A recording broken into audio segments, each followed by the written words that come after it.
கிறிஸ்துவின் இனிய நாமத்தினாலே உங்களுக்கு என் அன்பின் வாழ்த்துக்கள். இந்த நாளை காண செய்த தேவனுக்கு ஸ்தோத்திரம் உண்டாவதாக. கர்த்தருடைய கிருபை உங்கள் அனைவரோடும் இருப்பதாக. மத்தேயு சுவிசேஷம் 12வது அதிகாரம் 42வது வசனம். தென் தேசத்து ராஜஸ்திரி பூமியின் எல்லைகளில் இருந்து சாலமோனுடைய ஞானத்தை கேட்க வந்தாள்.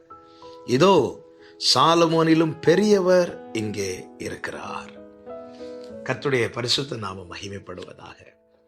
அவர் மோசையிலும் பெரியவர், அவர் யோனாவிலும் பெரியவர், அவர் சாலமோனிலும் பெரியவர். சாலமோன் யார்? இந்த பூமியிலே ஆண்ட ராஜாக்களிலே மிகவும் ஞானவான். யோனா யார்? தீர்க்கதரிசிகளிலே ஒரு பட்டணம் முழுவதையும் ரட்சிப்புக்குள்ளே கொண்டு வந்தவர். மோசே யார்? இஸ்ரவேல் ஜனங்களுக்கான பிரமாணத்தை தேவ சமூகத்திலிருந்து வாங்கி கொடுத்தவன். இவர்கள் எல்லாரிலும் பெரியவர் நாம் ஆராதிக்கிற தேவன். சாலமோன் ஞானம் இல்லாதவனாயிருந்தான். தேவனிடத்திலே கேட்டு பெற்றுக்கொண்டான். இயேசு கிறிஸ்து ஞானமே ஆனவராயிருந்தார். 1 கொரிந்தியர் 1 கடைசியில சொல்லப்பட்டிருக்கிறது, அவரே நமக்கு ஞானமானார். அதற்காக அவர் என்ன செய்தார் தெரியுமா? ஞானிகள் என்று எண்ணப்படுகிறார்களே அவர்களை வெட்கப்படுத்த பைத்தியங்களை தெரிந்து கொண்டார். பைத்தியங்களை தெரிந்து கொண்டார், பலவீனமானவர்களை தெரிந்து கொண்டார், இழிவானவர்களை, அற்பமா எண்ணப்பட்டவர்களை தெரிந்து கொண்டு அவர்கள் மூலமாய் தம்முடைய ஞானத்தை வெளிப்படுத்தி ஞானிகள் என்று எண்ணப்படுகிறவர்களை வெட்கப்படுத்தினார். ஆலோசனை சங்கத்துக்கு முன்பதாக பேதுரு, யோவான் நிறுத்தப்படுகிறார்கள். இப்பொழுது அவர்களிடத்தில் கேள்விகளை கேட்கிறார்கள். வேத பாரகர்கள் இருக்கிறார்கள், படித்தவர்கள் இருக்கிறார்கள். பேதுரு, யோவானும் படிக்காதவர்கள். ஆனால் வேதம் சொல்லுகிறது, அவர்கள் பரிசுத்த ஆவியினாலே நிறைந்து பேச ஆரம்பிக்கிறார்கள். இயேசுதானங்க நம்முடைய ஞானம். அவரை பேச ஆரம்பிக்கிறார்கள்.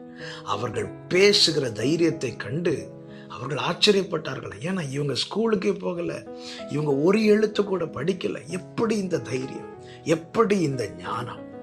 பார்த்தீர்களா? ஞானிகளை வெட்கப்படுத்த கர்த்தர் பைத்தியங்களை தெரிந்தெடுத்திருப்பது காரணம். அவருடைய ஞானம் என்பது அனந்த ஞானம் உள்ளவர். எவ்வளவேனும் குறையவே இல்லாத ஞானத்தை உடையவர். இன்னும் சொல்ல வேண்டுமானால், சாலமோன் ஒரு தேவாலயத்தை கட்டினார். சாலமோன் தேவாலயம் கட்டுவதற்கு வேண்டியவைகளை சாலமோனுடைய தகப்பன் தாவீது சேர்த்து வைத்திருந்தார்.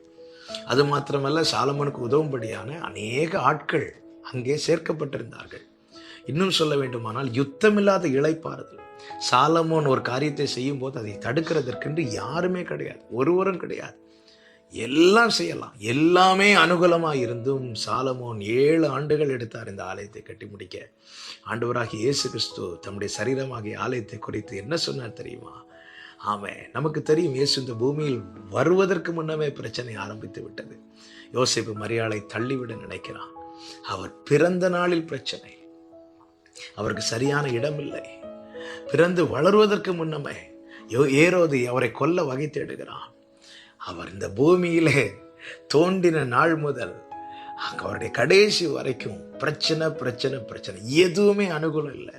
சொந்தத்தால பகைக்கப்பட்டார், சொந்த சபையிலிருந்து தள்ளப்பட்டார். ஆமென். அவரை கொல்லை செய்ய வகை தேடினார்கள். எல்லாமே பிரச்சனைகள் தான். அது நடுவில் இயேசு சொன்னார், இந்த ஆலயத்தை இடித்து போடுங்கள், 3 நாளில் நான் அதை எழுப்புவேன் என்றார். ஆமென். இவர் சாலமோனிலும் பெரியவர். அது மாத்திரமல்ல, சாலமோனிடத்திலே பேசவும், சாலமோனின் ஞானத்தை கேட்கவும் சாலமோன் சமூகத்திலே ராஜஸ்திரீ அனுமதிக்கப்படுகிறாள். நம் ஆண்டவர் என்ன செய்கிறார் தெரியுமா? சாதாரணமான என்னை உங்களையும் தெரிந்தெடுத்து ராஜாக்களாக, ஆசாரியர்களாய் மாற்றினார். இவர் சாலமோனிலும் பெரியவர், எல்லோரிலும் பெரியவர். இவரை போல் ஒரு நேசர் இல்லை, இவரை போல் ஒரு தெய்வம் இல்லை. அவர்தான் நம் ஆண்டவராகிய இயேசு கிறிஸ்து. உயர்த்தி மகிமைப்படுத்துவோம். அந்த பெரியவருக்குரிய கனத்தை மகிமை செலுத்துவோம், கொண்டாடுவோம். கர்த்தர் நம்மை ஆசீர்வதிப்பாராக. தகப்பனே, நீர் பெரியவர் என்று சொல்லும் போது எவ்வளவு சந்தோஷம், உம்மை உயர்த்தும் போது எவ்வளவு மேன்மை. ஆண்டவர், நாங்கள் சாதாரணமானவர்கள். எங்களை தெரிந்தெடுத்து ராஜாக்களாய், ஆசாரியர்களாய் மாற்றி அழகு பார்க்கிற எங்கள் நல்ல தேவனே, உம்மை உயர்த்தி பணிகிறோம். இயேசுவின் நாமத்தில் பிதாவே, ஆமென்.